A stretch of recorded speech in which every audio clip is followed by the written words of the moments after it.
தமிழகத்தின் பிரசித்தி பெற்ற புதன் ஸ்தலம் என்றால் பலரும் சுட்டிக்காட்டுவது நாகை மாவட்டம் திருவெண்காட்டைத்தான். பொதுமக்கள் தங்கள் ஜாதகத்தில் புதன் சற்று முகம் திருப்பிக் கொண்டால் உடனே ஓடிவரும் இடம் இங்குள்ள ஸ்வேதாரண்யேஸ்வரர் திருக்கோயில். ஸ்வேதம் என்றால் வெண்மை, ஆரண்யம் என்றால் காடு.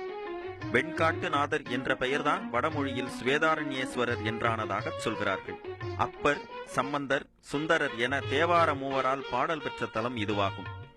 இங்கு இறைவியின் பெயர் பிரம்ம வித்யாநாயகி. பல்வேறு வித்தைகளுக்கும் அதிபதியான பிரம்மதேவனுக்கே வித்தைகளை கற்றுத்தந்த நாயகியாக இந்த இறைவி போற்றப்படுகிறார். எனவேதான் 51 சக்தி பீடங்களில் இந்த தலமும் இடம்பெற்றிருக்கிறது. இங்கு புதனுக்கு தனி சந்நிதி உள்ளது. புதன் குறைபாட்டால் கல்வி தேர்ச்சியிலும் மூளை வளர்ச்சியிலும் இடர்பாடுகளை சந்திப்பவர்கள் ஸ்வேதாரண்யேஸ்வரரை வழிபட்டு புதனையும் வழிபட்டு சென்றால் புத்தியின் சக்தி பெருகும் என்பது ஐதீகம். இந்த கோயிலின் தனிச்சிறப்பே 3 வித தீர்த்தங்கள் தான். அக்னி தீர்த்தம், சூரிய தீர்த்தம், சந்திர தீர்த்தம் என இந்த 3 தீர்த்தங்களிலும் நீராடினால்தான் இந்த தலத்தில் நமது வழிபாடு முழுமை வரும். இதனை முக்குள நீராடல் என விசேஷமாக குறிப்பிடுகிறார்கள்.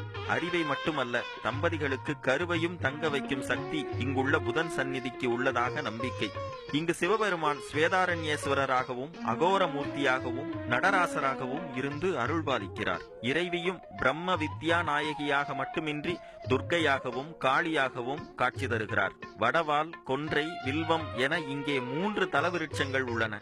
மூர்த்தியும் 3, அம்பிகையும் 3, தீர்த்தமும் 3, விருட்சமும் 3 என்பது இந்த கோயிலுக்கு மட்டுமே உள்ள சிறப்பம்சம். பக்தர்களின் வருகை அதிகம் உள்ள இந்த கோயிலுக்கு உள்ள சொத்து மதிப்பு சுமார் 5500 கோடி ரூபாய் ஆகும். விளைநிலங்கள், வணிக வளாகங்கள், பக்தர்களின் காணிக்கைகள், உண்டியல் வருமானம் என ஆண்டுக்கு சுமார் 2 கோடி ரூபாய் வருமானம் வருகிறது. 35 பணியாளர்கள் கொண்ட இந்த கோயிலில் அவர்களின் ஊதியத்துக்கென தனியே 50 கோடி ரூபாய் வைப்பு நிதியாக வைக்கப்பட்டுள்ளது. தோஷ நிவர்த்திக்காக தொலைதூரங்களில் இருந்தெல்லாம் மக்கள் வெள்ளம் வந்து போகும் கோயில் இது. அவர்கள் தங்குவதற்கென கோயில் சார்பில் கட்டப்பட்ட விடுதி பராமரிப்பு இல்லாமல் பூட்டியே கிடக்கிறது. அதனை சீரமைக்க வேண்டும் என்பது பொதுமக்களின் நெடுநாள் கோரிக்கை.